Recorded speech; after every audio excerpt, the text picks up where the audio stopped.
Patrão Bruce, o senhor sente-se bem? Estou cansado, Alfred. Não fico surpreso. Não fez uma refeição sequer hoje. E não me lembro da última vez que dormiu. Um corpo cansado pode ser cuidado, mas um espírito é outra coisa.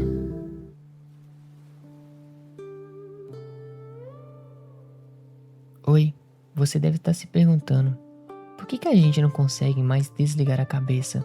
Passando a madrugada toda com aquela fritação, quase impossível de lidar. Mas relaxa, tá tudo bem. Fica comigo que eu vou te dar um conselho.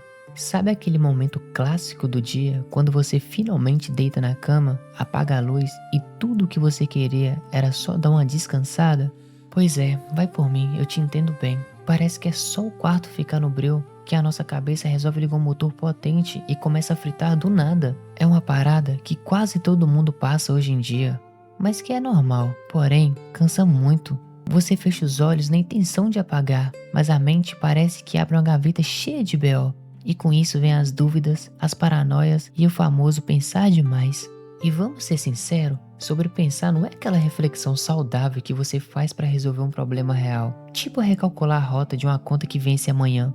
Sobrepensar na real é ficar dando voltas em círculos na própria cabeça, sem chegar a lugar nenhum. É um gasto de energia bizarra que te deixa exausto. Porém, no fim da noite, você está no mesmíssimo lugar de onde começou, só que com a bateria social e mental totalmente zerada. O pior é que o nosso cérebro é meio sacana nessas horas. Ele vira uma espécie de editor de vídeo maldoso. Do nada, ele te lembra de um mico ou de um erro que você cometeu lá em 2015. Ou então, desenterra uma discussão antiga e te dá, com anos de atraso, a resposta perfeita que você deveria ter falado naquele exato momento. Sem falar naquelas paranoias ridículas. Tipo, se seu amigo responde apenas com beleza ao invés de um textão, você já acha que o cara te odeia. Se o namorado ou a namorada fala um pouco mais sério, você já começa a achar que o término tá vindo de jatinho. Mas a real, a gente cria uns cenários cinematográficos na cabeça que 99% das vezes são pura ficção. Só que tem um problema. O corpo sofre com tudo aquilo como se fosse a maior verdade. A gente abre mão da nossa paz por causa de coisas que nem aconteceu. A ilusão de controlar tudo traz o cansaço mental. É lógico que a gente vive procurando um botão de desligar. Para toda essa barulheira, a gente queria uma receita de bolo ou até um truque de mágica para simplesmente deitar e dormir em paz. Mas a real, olhando para o mundo que a gente vive hoje, talvez não tenha um remédio definitivo que cure isso da noite para o dia. Porém, dá para contornar isso, mas você tem que criar hábitos melhores, respirar fundo, tentar se policiar, tentar pensar menos. Isso já é um início, mas temos um problema. A nossa geração foi meio que moldada para ficar remoendo o passado e morrendo de medo do futuro. Esse é o mal do século. Mas tem uma coisa que é fato. Ficar pensando demais nunca resolveu o problema de ninguém. Pensar demais não paga o seu boleto, não traz seu ex ou sua ex de volta e muito menos conserta o que já foi feito. A única coisa que isso faz, e com a eficiência que dá até raiva, é jogar a gente num poço de ansiedade sutil. Pensar demais é um veneno que vai agindo devagarzinho, tirando a nossa capacidade de curtir o churrasco com os amigos, o filme ou qualquer momento maneiro do agora. Sobrepensar demais é uma neblina de dúvida que não deixa a gente ver o que tem de bom na nossa frente. Quando a gente deixa os pensamentos tomarem conta do navio, a gente vira refém das nossas próprias cobranças. A gente vive querendo controlar as coisas que dependem do acaso, do tempo ou dos outros. Aqui entre nós é impossível mandar no mundo. A cabeça pira e começa a disparar perguntas que não têm resposta. É um estado meio deprimente, onde a gente vira o pior juiz de si mesmo. A gente olha para os nossos próprios passos, com a lupa, caçando defeito em tudo, esquecendo que errar faz parte do jogo, para qualquer ser humano que está tentando aprender a viver. Aquela frase, tudo passa por alguma coisa, deveria ser um estilo de vida. Tem uma frase que a galera da autoajuda de internet adora gastar, mas que você parar para digerir de verdade, ela tem uma profundidade absurda. A ideia de que tudo acontece por um motivo ou que tudo passa por algo. Não estou falando aqui daquele papo bobo de aceitar tudo sorrindo ou achar que o mundo é cor-de-rosa. É mais uma questão de postura, um jeito de encarar o caos do dia a dia sem pirar o cabeção. Quando você começa a olhar as coisas por esse lado, dá um alívio danado. Você para de achar que o universo tem um ranço pessoal contra você e começa a entender que os imprevistos fazem parte de uma engrenagem muito maior. A gente não consegue decifrar na hora que o caldo entorna. Esse jeito de pensar te dá um sacode para você parar de brigar com o que já aconteceu.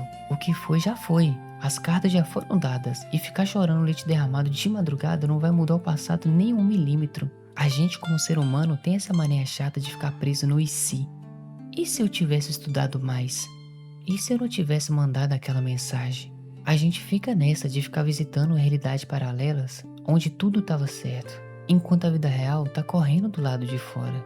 Quando você aceita que o caminho foi aquilo e pronto, a culpa começa a perder a força. Não é uma mágica que vai te deixar felizão na hora que você tomou um tombo, mas funciona como freio de mão para sua paranoia. Ela te traz de volta para o chão. Para você compreender isso, eu vou te falar uma filosofia, que é a filosofia do perigo de se doar demais e a cobrança da faculdade. Para sacar como essa filosofia funciona na prática, vale a pena olhar para trás e lembrar daquelas épocas em que o estresse quase fez a gente espanar. Quem já passou pela faculdade, principalmente em cursos que sugam a alma e o tempo, tipo engenharia, medicina ou arquitetura, sabe bem o tamanho do rojão. Tem uma cultura bizarra no meio acadêmico que faz parecer bonito você não dormir, não comer direito e viver à base de energético para entregar um trabalho. A gente coloca a saúde de lado e acha que tá abafando. Eu, particularmente, lembro direitinho de uma fase na faculdade onde o bicho pegou feio. Era um projeto gigante, cheio de regra, detalhe técnico, uma planta para desenhar e renderizar para soltar no computador. Era o tipo de parada que você passava meses fazendo o que sempre estourava no último fim de semana. Eu lembro bem. Eu e um parceiro de equipe viramos o sábado e domingo direto. A comida era qualquer biscoito que tinha na mesa. E o sono, ele virou lenda. Quando chegou na madrugada de segunda-feira, o corpo pediu arrego. Faltando só 1h30 para o horário de acordar, eu pensei, vou dar um cochilo rápido, liguei o alarme e apaguei. E aí aconteceu o pior pesadelo de qualquer estudante. O corpo estava tão moído, mas tão estourado, que o alarme tocou no vazio e eu continuei dormindo igual uma pedra. O que me acordou não foi a responsabilidade. Foi o telefone de casa tocando igual um louco no meio da manhã. Eram meus amigos desesperados direto da faculdade. O professor tinha aquela regra estúpida e rigorosa de fechar a porta no horário cravado e não deixar ninguém entrar nem 1 minuto atrasado. O trabalho de meses tinha ficado de fora. E naquele segundo, eu vi o meu chão sumir na minha frente. Parece ironia, mas o desastre ele te salva de algo pior. Quando você acorda com a notícia dessas, o sentimento é horrível. Dá uma mistura de raiva com frustração, uma culpa pesada e aquela ansiedade que faz o estômago dar nó. A mente que já adora sobrepensar de graça começa a te dar uma surra. Ei, tá vendo? Por que você foi dormir? Custava ter ficado acordado por 1 hora? Ou mais 1 hora? Você entra no espiral de sofrimento achando que aquele erro estragou a sua vida inteira e que não tem mais saída. Só que a vida tem um jeito muito doido de mostrar as coisas quando a poeira abaixa. Naquela época o corre do dia a dia era feito de moto.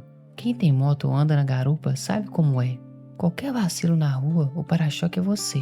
Agora imagina a cena, eu virado de sono há dias, com os reflexos de uma tartaruga e o cérebro cozido de tanto estresse, correndo igual um maluco de moto pela cidade para tentar chegar a tempo de uma entrega. Era a receita perfeita para sofrer um acidente feio e parar no hospital, ou até coisa pior.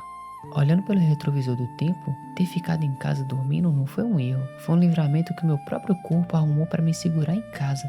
Na hora do desespero a gente quer uma explicação imediata e lógica para tudo, né? Mas a verdade é que as razões da vida demoram para clarear. A frustração de ter ficado trancado para fora do salão era o preço barato de ter evitado um tombo de moto que poderia ter mudado a minha história de um jeito trágico. Me escute bem, confiar nos desvios que a vida dá é o primeiro passo para parar de fritar a cabeça à toa, ok? O jogo não acaba no primeiro game over, mas o mundo não acabou ali. A gente tem essa mania de achar que qualquer erro é definitivo e que é o fim da linha. Mas a real é que as coisas são muito mais flexíveis do que a nossa paranoia desenha de madrugada. E com o passar do susto, o jeito foi engolir o choro e ir até a faculdade e encarar o professor de frente para ver o que dava para fazer. O regulamento dizia que o 0 era certo, ou que a nota máxima ia ser um 7 chorando. Mas o professor, que todo mundo achava que era um monstro sem coração, resolveu ouvir o nosso lado numa conversa particular. Ele viu o histórico de esforço dos meses anteriores. Ele olhou o projeto final e, em vez de aplicar a punição cega da regra, trocou uma ideia sincera e deu a nota justa no registro dele. Esse tipo de reviravolta serve para lembrar que o mundo não é um algoritmo frio. Tem pessoas do outro lado, tem empatia e tem espaço para conversa. A gente gasta horas e horas criando o pior cenário possível na mente, sofrendo por antecipações por causa de um monstro que a gente mesmo inventou. As segundas chances aparecem quando a gente menos espera, e é elas que mostram que quebrar a cabeça tentando prever o futuro é só perda de tempo. O efeito borboleta do nosso dia a dia. Tudo o que acontece com a gente, desde aquela escolha que parece gigante até bobeiras mais insignificantes, está amarrado numa rede de causa e efeito que ninguém enxerga. É o tal do famoso efeito borboleta. Pegar um caminho diferente para ir ao trabalho, se atrasar 5 minutos porque você esqueceu a chave ou decidir tomar um café a mais, pode mudar completamente as pessoas que você vai cruzar no seu dia e as oportunidades que vão surgir. Se a gente for passar a vida inteira olhando para trás e se martirizando por cada escolha errada, a gente pira. Vai por mim, lembra da minha história. Se eu não tivesse perdido aquela entrega na faculdade, se o corpo não tivesse apagado daquele jeito, o rumo das coisas teria sido outro. Talvez eu nem tivesse criado esse canal e talvez a gente nem estaria trocando essa ideia. Até os nossos tropeços servem de base para construir o que a gente é hoje. Não faz o menor sentido olhar para o passado querendo mudar o roteiro. A gente fez o que dava para fazer com a maturidade e com a cabeça que tinha na época. Aceitar que o passado já está escrito e que o presente é o que está valendo, tira um peso gigante das costas. Fica tranquilo, a gente tá aqui agora. Esse é o lugar, mesmo com todos os perrengues, esse é o lugar certo. Ninguém precisa ser forte o tempo todo. Olha, ter esse mindset de que as coisas acontecem por um motivo não significa virar um robô gratiluz que acha tudo lindo. Tem dia que é ruim mesmo. Tem dia que o plano dá errado, o relacionamento acaba, o dinheiro aperta ou você toma um tomo daqueles que dá vontade de nem levantar da cama. Fingir que tá tudo bem e engolir o choro com positividade tóxica é a maior cilada que você pode arrumar pra si mesmo. O segredo não é fingir que a dor não existe, é ter paciência com o seu próprio tempo. Quando a porta fecha na sua cara, é normal ficar chateado, bravo ou na fossa por um tempo. Mas se você reparar bem na história de todo mundo que você admira, a galera precisou passar por um momento de quebra para conseguir recalcular a rota e achar o caminho que realmente valia a pena. Às vezes a vida te tira uma parada porque aquilo ia te dar maior dor de cabeça lá na frente. O sufoco, quando a gente tenta aguentar o tranco sem tentar fugir da realidade, deixa a gente mais cascudo. A gente aprende a ser mais compreensivo com o erro dos outros porque sabemos onde o calo aperta em nós. Se tudo fosse fácil e desse certo de primeira, a gente ia ser um bando de mimado que não aguentaria um não na cara. Os dias mais difíceis são como professores casca-grossas, mas são eles que limpam o terreno para a calmaria fazer sentido depois. O futuro não existe e o agora é tudo que sobrou.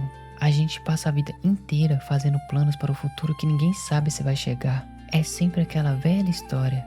Ah, vou ser feliz quando eu terminar a faculdade, vou comprar meu carro dos sonhos e vou sossegar quando achar alguém.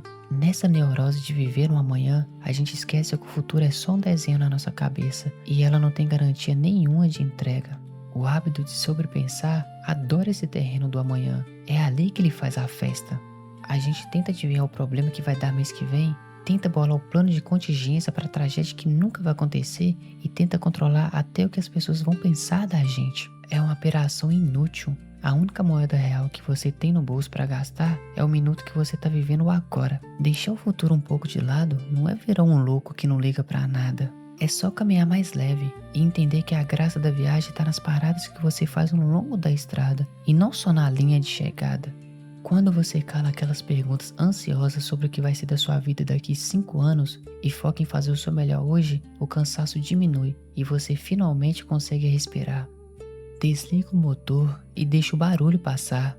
Agora que a madrugada tá avançando em silêncio, tá batendo, fica o convite para você voltar para aquela cama, mas com a guarda baixa. Não entra no quarto achando que ali é uma arena de luta para você ficar brigando com seus erros e cobrando perfeição a si mesmo. O mundo tá girando lá fora e ele não tá nem aí para suas paranoias. Os estoicos e a galera da filosofia antiga viviam batendo na tecla do memento mori. Lembrar que a gente vai morrer, mas isso não é para te deixar triste, magoado, é para te dar um choque de realidade. O tempo, ele é curto demais para você gastar revivendo discussão antiga com pessoas que você nem se fala mais ou sofrendo por causa daquela bronca do chefe. Cada minuto que você passa fritando por coisas que não dá para mudar é um minuto roubado da sua própria vida. Então, desarma essa guarda. Deixe os pensamentos passarem igual carros numa avenida, sem precisar entrar em nenhum deles. Olhe para os seus vacilos com a paciência de quem está vivo e tentando aprender. E agradece pelas coisas pequenas que dão certo no dia. A pressa do mundo não pode roubar sua capacidade de deitar, fechar os olhos e aceitar que por hoje o que deu para fazer está feito. O agora é tudo que a gente tem. E o seu único trabalho nessa madrugada é somente descansar. E se a gente não se ver novamente, bom dia, boa tarde e boa noite.